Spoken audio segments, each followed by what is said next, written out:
राम राम राम राम राम राम राम राम राम नारायण नारायण। संबंध। पीछे के 3 श्लोकों में जीवात्मा के स्वरूप का वर्णन किया गया है। उस विषय का उपसंहार करने के लिए आगे के 10वें श्लोक में जीवात्मा के स्वरूप को कौन जानता है और कौन नहीं जानता, इसका वर्णन करते हैं। उत्क्रामन्तं स्थितं वापि भुञ्जानं वा गुणान्वितं विमूढानानुपश्यन्ति पश्यन्ते ज्ञानचक्षुषः। शरीर को छोड़कर जाते हुए या दूसरे शरीर में स्थित हुए अथवा विषयों को भोगते हुए भी गुणों से युक्त जीवात्मा के स्वरूप को मूढ़ मनुष्य नहीं जानते। ज्ञान रूपी नेत्रों वाले ज्ञानी मनुष्य ही जानते हैं। व्याख्या। उत्क्रामंतम, स्थूल शरीर को छोड़ते समय जीव सूक्ष्म और कारण शरीर को साथ लेकर प्रस्थान करता है। इसी क्रिया को यहाँ उत्क्रामंतम पद से कहा है। जब तक हृदय में धड़कन रहती है तब तक जीव का प्रस्थान नहीं माना जाता। हृदय की धड़कन बंद हो जाने के बाद भी जीव कुछ समय तक रह सकता है। वास्तव में अचल होने से शुद्ध चेतन तत्व का आवागमन नहीं होता, प्राणों का ही आवागमन होता है। परंतु सूक्ष्म और कारण शरीर से संबंध रहने के कारण जीव का आवागमन कहा जाता है। 8वें श्लोक में ईश्वर बने जीवात्मा के विषय में आए उत्क्रामति पद को यहाँ उत्क्रामंतम पद से कहा गया है।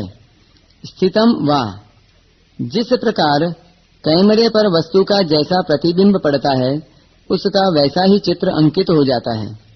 इसी प्रकार मृत्यु के समय अंतःकरण में जिस भाव का चिंतन होता है उसी आकार का सूक्ष्म शरीर बन जाता है। जैसे कैमरे पर पड़े प्रतिबिंब के अनुसार चित्र के तैयार होने में समय लगता है, ऐसे ही अंतकालीन चिंतन के अनुसार भावी स्थूल शरीर के बनने में शरीर के अनुसार कम या अधिक समय लगता है। 8वें श्लोक में जिसका यदवाप्नोति पद से वर्णन हुआ है उसी को यहाँ स्थितम पद से कहा गया है। अपि भुञ्जानं वा, मनुष्य जब विषयों को भोगता है तब अपने को बड़ा सावधान मानता है और विषय सेवन में सावधान रहता भी है।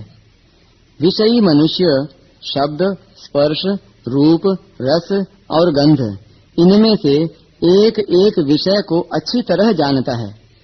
अपनी जानकारी से एक एक विषय को भी बड़ी स्पष्टता से वर्णन करता है। इतनी सावधानी रखने पर भी वह मूढ़ अज्ञानी ही है, क्योंकि विषयों के प्रति यह सावधानी किसी काम की नहीं है, प्रत्युत मरने पर नरकों और नीच योनियों में ले जाने वाली है। परमात्मा, जीवात्मा और संसार, इन तीनों के विषय में शास्त्रों और दार्शनिकों के अनेक मतभेद हैं, परंतु जीवात्मा संसार के संबंध से महान दुख पाता है और परमात्मा के संबंध से महान सुख पाता है। इसमें सभी शास्त्र और दार्शनिक एक मत हैं। संसार एक क्षण भी स्थिर नहीं रहता, यह अकाट्य नियम है। संसार क्षण भंगुर है। यह बात कहते, सुनते और पढ़ते हुए भी मूढ़ मनुष्य संसार को स्थिर मानते हैं। भोग सामग्री, भोक्ता और भोग रूप क्रिया, इन सब को स्थायी माने बिना भोग हो ही नहीं सकता।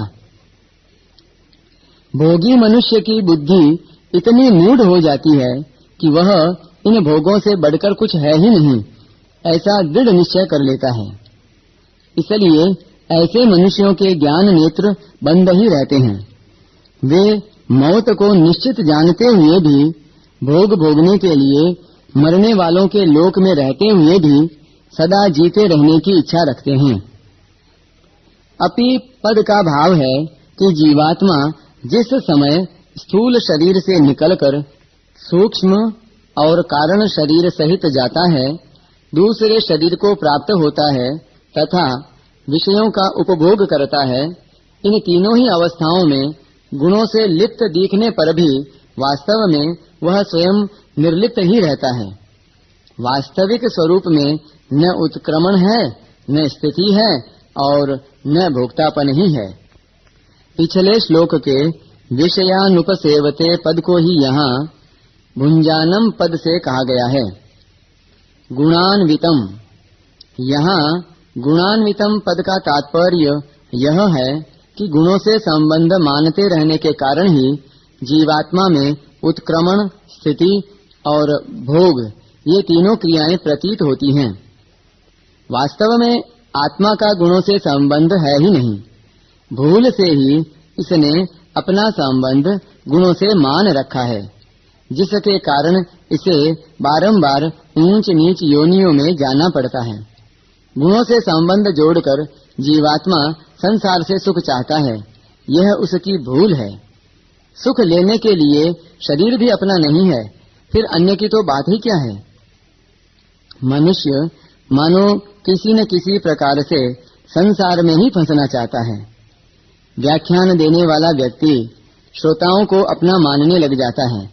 किसी का भाई बहन न हो तो वह धर्म का भाई बहन बना लेता है, किसी का पुत्र न हो तो वह दूसरे का बालक गोद ले लेता है। इस तरह नए नए संबंध जोड़कर मनुष्य चाहता तो सुख है पर पाता दुख ही है। इसी बात को भगवान कह रहे हैं कि जीव स्वरूप से गुणातीत होते हुए भी गुणों से यानी देश, काल, व्यक्ति, वस्तु आदि से संबंध जोड़कर उनसे बंध जाता है। इसी अध्याय के 7वें श्लोक में आए प्रकृति स्थानीय पद को ही यहाँ गुणान्वितम पद से कहा गया है। मार्मिक बात, जब तक मनुष्य का प्रकृति अथवा उसके कार्य गुणों से किंचन मात्र भी संबंध रहता है, तब तक गुणों के अधीन होकर उसे कर्म करने के लिए बाध्य होना पड़ता है। चेतन होकर गुणों के अधीन रहना अर्थात जड़ की परतंत्रता स्वीकार करना व्यभिचार दोष है। प्रकृति अथवा गुणों से सर्वथा मुक्त होने पर जो स्वाधीनता का अनुभव होता है, उसमें भी साधक जब तक अहं की गंध रहने के कारण रस लेता है, तब तक व्यभिचार दोष रहता ही है। रस न लेने से जब वह व्यभिचार दोष मिट जाता है, तब अपने प्रेमास्पद भगवान के प्रति स्वतः प्रियता जागृत होती है। फिर प्रेम ही प्रेम रह जाता है, जो उत्तरोत्तर वृद्धि को प्राप्त होता रहता है। इस प्रेम को प्राप्त करना ही जीव का अंतिम लक्ष्य है। इस प्रेम की प्राप्ति में ही पूर्णता है। भगवान भी भक्त को अपना अलौकिक प्रेम देकर ही राजी होते हैं और ऐसे प्रेमी भक्त को योगियों में सर्वश्रेष्ठ योगी मानते हैं। गुणातीत होने में तो स्वयं का विवेक सहायक होने के कारण अपने साधन का संबंध रहता है, पर गुणातीत होने के बाद प्रेम की प्राप्ति होने में भगवान की कृपा का ही संबंध रहता है। विमूढ़ा नानुपश्यन्ति, जैसे भिन्न भिन्न प्रकार के कार्य करने पर भी हम वही रहते हैं, ऐसे ही गुणों से युक्त होकर शरीर को छोड़ते अन्य शरीर को प्राप्त होते तथा भोग भोगते समय भी स्वयं आत्मा वही रहता है। तात्पर्य यह है कि परिवर्तन क्रियाओं में होता है, स्वयं में नहीं। परंतु जो भिन्न भिन्न क्रियाओं के साथ मिलकर स्वयं को भी भिन्न भिन्न देखने लगता है, ऐसे अज्ञानी मनुष्य के लिए यानी तत्व को न जानने वाले मनुष्य के लिए यहाँ विमूढ़ा नानुपश्यन्ति पद दिए गए हैं। मूढ़ लोग भोग और संग्रह में इतने आसक्त रहते हैं कि शरीर आदि पदार्थ नित्य रहने वाले नहीं हैं, यह बात सोचते ही नहीं। भोग भोगने का क्या परिणाम होगा, उस और वे देखते ही नहीं। भगवान ने गीता के 17वें अध्याय में जहाँ सात्विक, राजस और तामस पुरुषों को प्रिय लगने वाले आहारों का वर्णन किया है, वहाँ सात्विक आहार के परिणाम का वर्णन पहले किया गया है, राजस आहार के परिणाम का वर्णन अंत में किया गया है और तामस आहार के परिणाम का वर्णन ही नहीं किया गया है।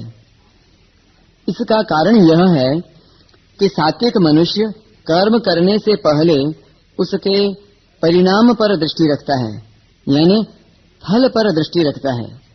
राजस मनुष्य पहले सहसा काम कर बैठता है, फिर परिणाम चाहे जैसा आए, परंतु तामस मनुष्य तो परिणाम की तरफ दृष्टि ही नहीं डालता। इसी प्रकार यहाँ भी विमूढ़ा नानुपश्यन्ति पद देकर भगवान मानो यह कहते हैं कि मोहग्रस्त मनुष्य तामस ही है, क्योंकि मोह तमोगुण का कार्य है। वे विषयों का सेवन करते समय परिणाम पर विचार ही नहीं करते, केवल भोग भोगने और संग्रह करने में ही लगे रहते हैं। ऐसे मनुष्यों का ज्ञान तमोगुण से ढका रहता है। इस कारण वे शरीर और आत्मा के भेद को नहीं जान सकते। पश्यन्ति ज्ञान चक्षुषः, प्राणी, पदार्थ, घटना, परिस्थिति कोई भी स्थिर नहीं है, अर्थात दृश्य मात्र निरंतर अदर्शन में जा रहा है। ऐसा प्रत्यक्ष अनुभव होना ही ज्ञान रूप चक्षुओं से देखना है। परिवर्तन की ओर दृष्टि होने से अपरिवर्तनशील तत्व में स्थिति स्वतः होती है, क्योंकि नित्य परिवर्तनशील पदार्थ का अनुभव अपरिवर्तनशील तत्व को ही होता है। यहाँ ऐसा नहीं समझना चाहिए कि ज्ञानी मनुष्य का भी स्थूल शरीर से निकलकर दूसरे शरीर को प्राप्त होना तथा भोग भोगना होता है। ज्ञानी मनुष्य का स्थूल शरीर तो छूटेगा ही, पर दूसरे शरीर को प्राप्त करना तथा राग बुद्धि से विषयों का सेवन करना उसके द्वारा नहीं होते। दूसरे अध्याय के 13वें श्लोक में भगवान ने कहा है कि जैसे जीवात्मा की इस देह में बालकपन, जवानी और वृद्धावस्था होती है, ऐसे ही अन्य शरीर की प्राप्ति होती है, परंतु उस विषय में ज्ञानी मनुष्य मोहित अथवा विकार को प्राप्त नहीं होता। कारण यह है कि वह ज्ञानी मनुष्य ज्ञान रूप नेत्रों के द्वारा यह देखता है कि जन्म मृत्यु आदि सब क्रियाएं या विकार परिवर्तनशील शरीर में ही हैं, अपरिवर्तनशील स्वरूप में नहीं। स्वरूप इन विकारों से सब समय सर्वथा निर्लिप्त रहता है। शरीर को अपना मानने तथा उससे सुख लेने की आशा रखने से ही विमूढ़ मनुष्यों को तादात्म्य के कारण ये विकार स्वयं में होते प्रतीत होते हैं। विमूढ़ मनुष्य आत्मा को गुणों से युक्त देखते हैं और ज्ञान नेत्रों वाले मनुष्य आत्मा को गुणों से रहित वास्तविक रूप से देखते हैं। परिशिष्ट भाव। गुणों के साथ संबंध मानने से जीव गुणान्वित हो जाता है। अगर संबंध न माने तो वह निर्गुण, तीनों गुणों से रहित ही है। अनादित्वान् निर्गुणत्वात्, इसका आशय यह है कि गुणों के साथ संबंध होने से ही जन्म मरण होते हैं। यद्यपि अपनी अवनति कोई नहीं चाहता, तथापि सुखासक्ति के कारण जीव को पता ही नहीं लगता कि मेरी उन्नति किस में है। वह नाशवान पदार्थों के द्वारा अपनी उन्नति करना चाहता है, जिसका परिणाम महान अवनति होता है।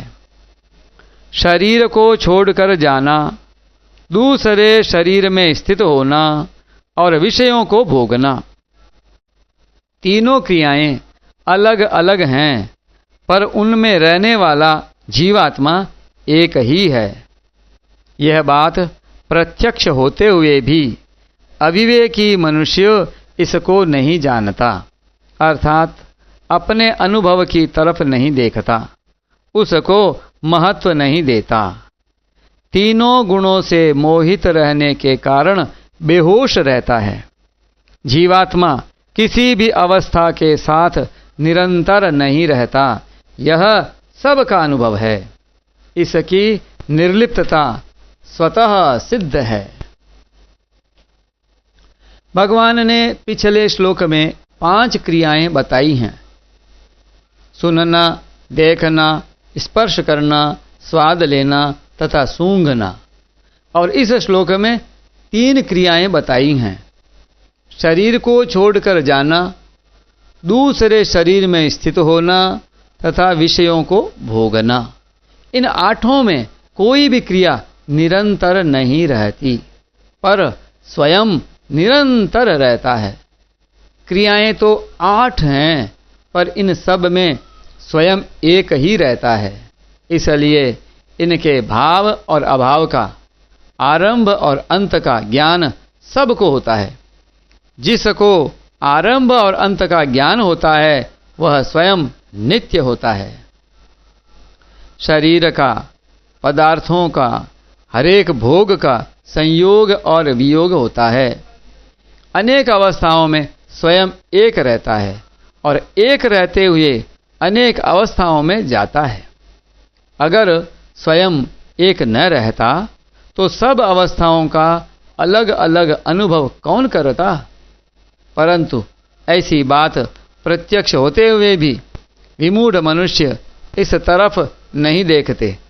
प्रत्युत ज्ञान रूपी नेत्रों वाले योगी मनुष्य ही देखते हैं।